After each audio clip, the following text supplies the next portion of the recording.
Progression pictures for my client Chris. January 15th, 2020, Chris's weight was around 235 pounds. He had been training consistently for 3 months, was able to drop 20 pounds on his own.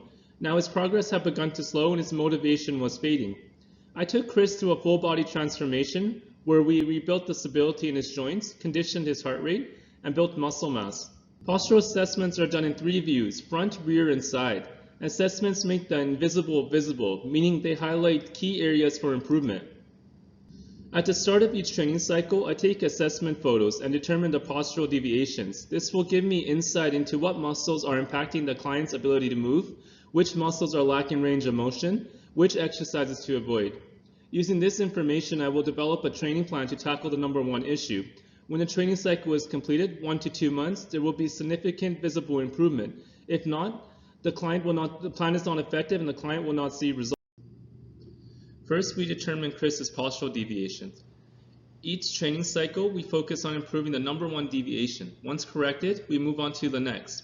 Jan 2020, we see excessive curving in the low back and neck. The upper back is forward from the center line.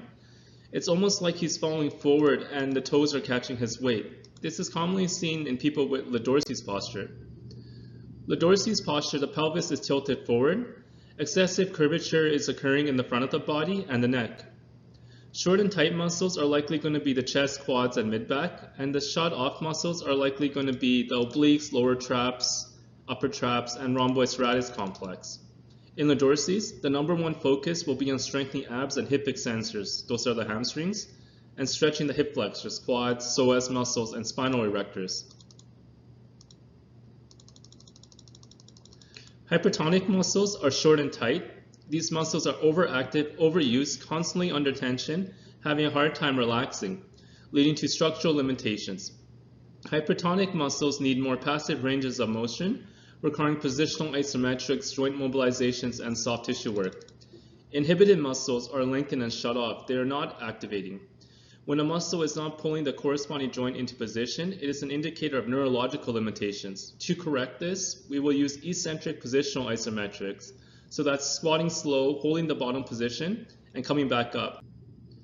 From the front view, we start looking at the feet. In Jan 15th, we can see the right foot is pushed back and the left foot is forward. The right foot is slightly externally rotated and his body and head are off the center line. When we get to September 2021, you can see the foot stance is widened, the right foot rotation has gotten worse, and the body and head are further from the center line.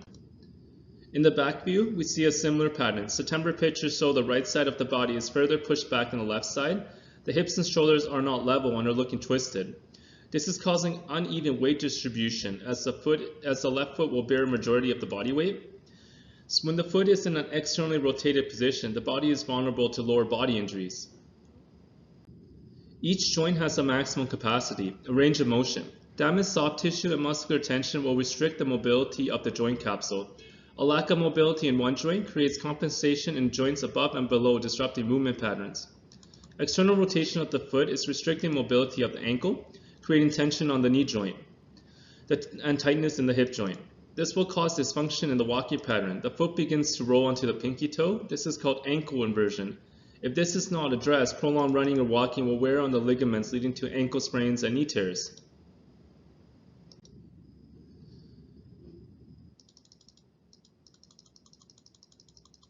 So Chris likes to do 5 to 10K walks in the river valley. Correcting this walking pattern becomes the number 1 priority in September. Short and tight muscles will be the hamstring, posterior obliques, lumbar extensors. These muscles we will hit with joint mobilization technique, positional isometrics like dead hangs, side planks, lunges.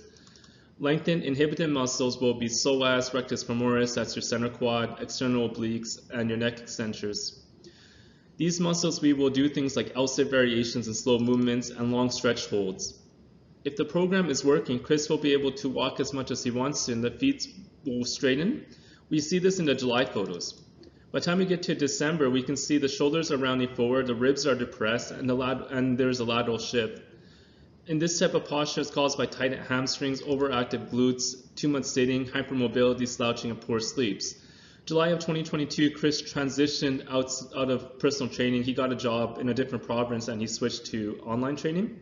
So we can see just getting into a new environment and restarting up with the gym is causing a lot of issues here, along with the prolonged sitting and slouching, throwing off his posture. So there's no stopping in the training. We are taking the work from one training camp and building on it to the next. If Jan 15 exercise selection is correct, Chris's body will return closer to the center line.